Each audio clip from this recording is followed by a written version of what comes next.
Daniel Echeverry, diseñador gráfico y magíster en Bellas Artes en Diseño de Comunicación Visual de la Kent State University, Estados Unidos, ubica el diseño de experiencias narrativas, interactivas y tangibles como una intersección entre el diseño de interacción y el diseño de comunicación visual.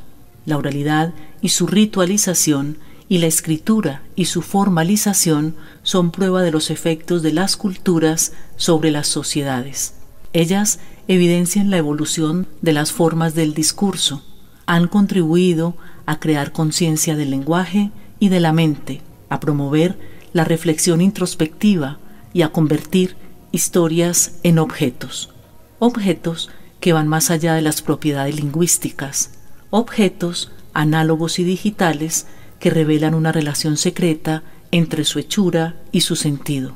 Objetos que como un abanico de símbolos se vuelven juego, juego que a través de la interacción que suscita se vuelve significado. Mi nombre es Daniel Echeverry, yo soy diseñador gráfico de la colegiatura, tengo una maestría en comunicación visual y recientemente completé un doctorado en diseño sobre narrativas interactivas y tangibles, que es básicamente lo que les voy a hablar hoy. Vamos a hablar de mundos multimodales, híbridos e interactivos, de lo digital a lo tangible, y es básicamente cómo nos movemos o cómo lo tangible puede conectar el mundo digital con el mundo real.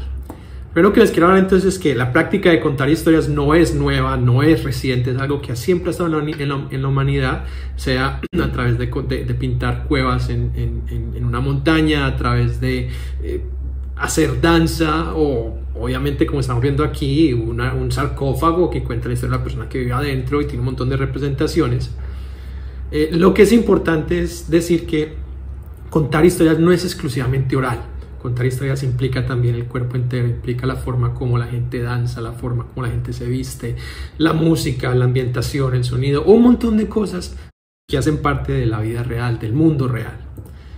Por ejemplo, este es un caso bastante interesante que son las historias aborígenes contadas con historia en Australia, donde cada una de esas hojas, donde cada uno de estos personajes que estamos viendo aquí representan a alguien dentro de la historia, la forma como ellos se organizan en la arena, la forma como ellos empiezan a representar las mujeres jóvenes, las familias casadas, lo que pasa con ellos, todo hace parte de esos cambios en la arena, y es una forma de contar historias de manera tangible e híbrida, donde tengo objetos, donde tengo la voz de la persona que cuenta la historia, donde hay un ritmo que se marca con el pedazo de madera que la mujer tiene. Otra forma de contar historias bastante interesante es la danza wayang en Indonesia o el teatro wayang en Indonesia, donde las marionetas representan obviamente lo que está sucediendo, pero lo interesante de esto es que toman ventaja de la luz y toman ventaja de la sombra y toman ventaja de cómo el maestro que maneja la marioneta se expresa y representa un montón de cosas. De nuevo, no estamos hablando aún de lo que es digital, solamente estamos hablando de lo que es tangible, de cómo contamos historias a través de objetos. Digamos que casos más recientes están los libros pop-up, de los que espero todos sean bastante familiares, donde yo cuento la historia, interactúo con mecanismos de papel, y esos mecanismos de papel me ayudan de alguna manera a entender o a aumentar la forma como yo experimento la historia. Entonces yo activo mecanismos que representan algo en los eventos que se están describiendo.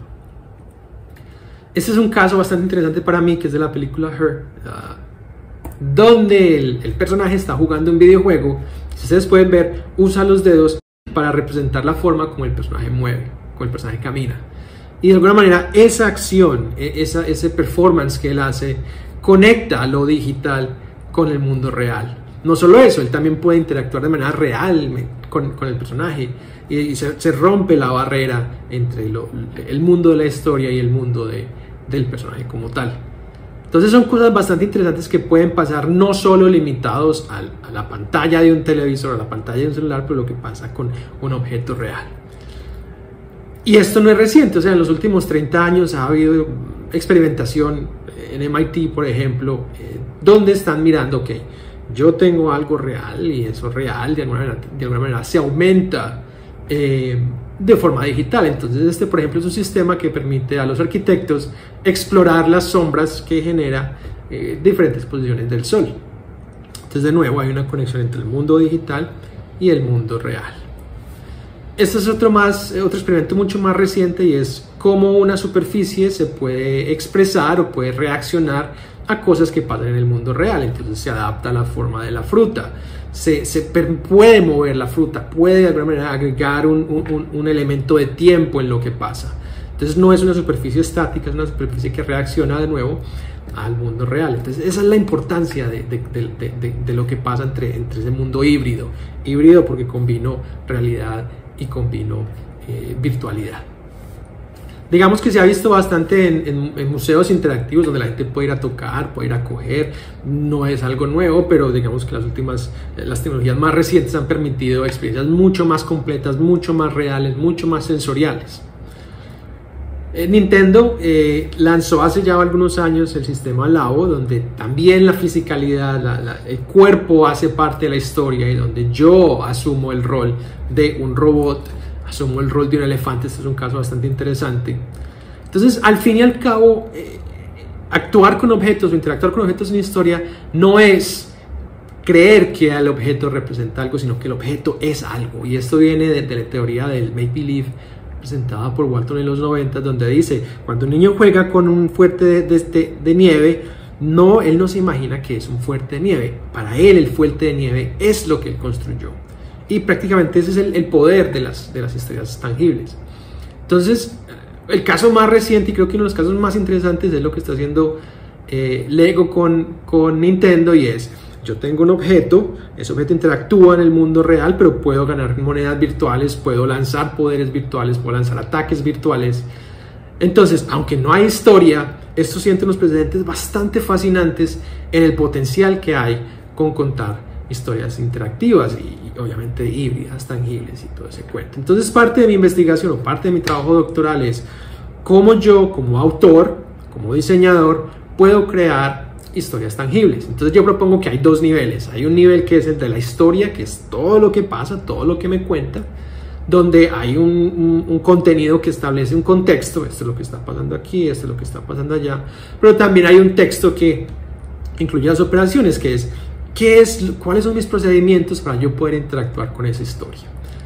Todo se conecta con el artefacto, con el objeto físico. Digamos que este es mi artefacto, mi objeto físico, y yo me conecto con él a través de dos formas: a través de las mecánicas, que es las acciones que yo puedo hacer, pero también a través de todo eso que es cognitivo, todo eso que me dice a mí el sistema: haga esto, presione este botón, vaya a esta parte. El artefacto últimamente conecta la historia con el experimentador, con la persona que interactúa con la historia. Entonces soy yo quien no solo soy un interactor, no solo soy un espectador, pero también soy un intérprete, también soy un actor de la historia tangible como tal.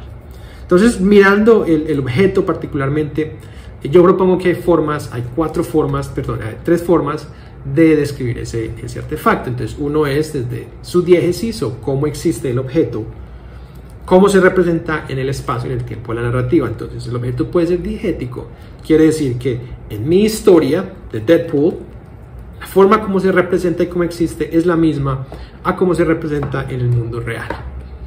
Hay otro segundo valor, que es transdiegético, que quiere decir el objeto hace un puente entre lo digital y lo virtual, entre lo digital y lo real, que fue lo que vimos en el video de Her, donde el personaje principal puede hablar con el personaje del videojuego.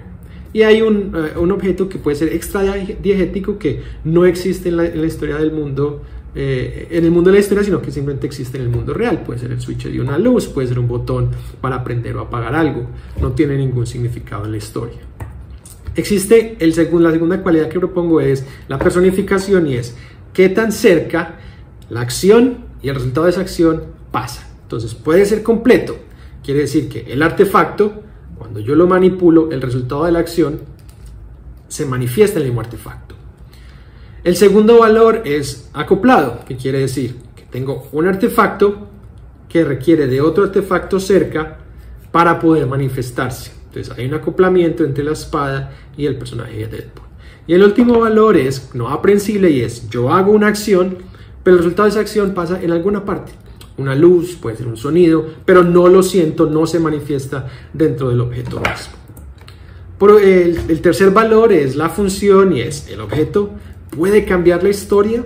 Si puede cambiar la historia lo llamamos ontológico, o simplemente el objeto me permite a mí explorar la historia. Quiere decir, cualquier acción que yo haga al final no va a cambiar nada en la secuencia de los eventos que yo estoy experimentando. Por último, esos artefactos, para mí, poder interactuar con ellos requiere de varios métodos. Pueden ser métodos dirigidos al entorno, poner el objeto en una parte del espacio. Pueden ser objetos dirigidos a otros artefactos, como la espada. Yo pongo la espada dentro de este otro artefacto. O pueden ser métodos dirigidos al cuerpo, donde por ejemplo yo pongo unas gafas virtuales, donde yo me puedo poner unos guantes, donde el cuerpo de alguna manera requiere de una relación entre el artefacto y el objeto mismo. Entonces en el mundo real existe el interactor, existe un espacio de presentación donde toda la historia se manifiesta, donde hay un mundo historia, y en esos tres niveles, en esas tres capas existen varios artefactos que se pueden describir, como les conté, de tres maneras. Esos artefactos se conectan conmigo como interactor a través de los métodos que ya describí, y al final, ¿qué es lo que pasa? Yo desarrollo empatía, yo me siento conectado con la historia, yo siento una conexión emocional mucho más intensa cuando puedo físicamente intervenir dentro de la historia. Entonces hay un proceso de identificación, hay un proceso de inmersión, de estar completamente inmerso en la historia. Todo lo que yo me imagino cuando oigo cosas, cuando experimento cosas, y al final sentirme recompensado por lo que estoy viviendo.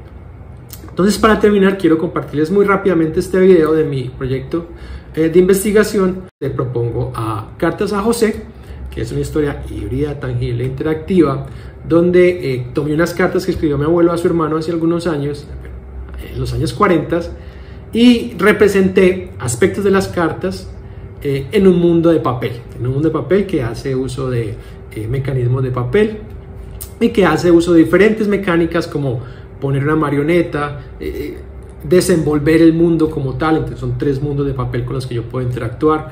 Puedo tocar letras, puedo oír fragmentos de la historia, puedo interactuar a través de artefactos, a través de mi cuerpo, puedo caminar alrededor del objeto, puedo tocar, por ejemplo, un tren, y cuando toco ese tren entonces puedo oír el sonido de la historia, donde yo debo físicamente ubicar artefactos para que la historia se siga moviendo, o por el contrario, pues yo puedo tomar decisiones si yo quiero ir a esta parte o quiero explorar esta otra parte. Entonces al final es híbrido, porque hay un montón de elementos, no solo virtuales como el sonido, como los efectos de la historia, pero también reales y tangibles, porque tengo personajes que representan elementos importantes de la historia. Esto, por ejemplo, es una representación de los hermanos de Jesús y José.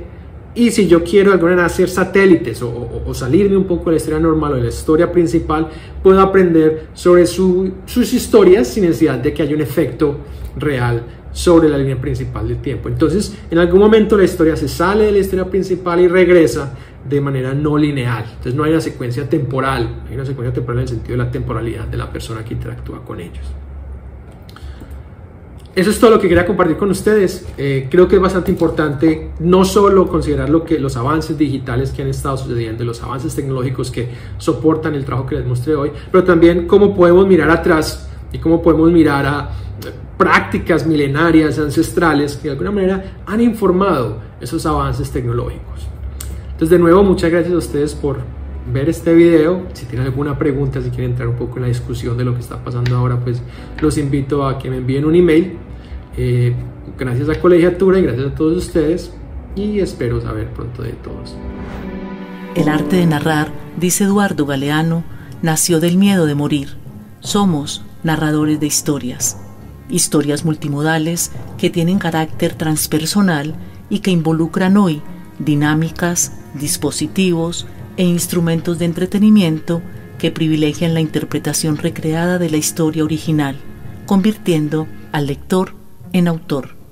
El lenguaje, los lenguajes, al igual que la historia y las historias, son objetos y mecanismos para fijar el mundo en modos que lo convierten en objeto de reflexión, lenguajes e historias que revelan al lector lo no escrito en lo escrito, y en esa medida su poder de trasladarse del mundo personal animado al mundo objetual de lo inanimado.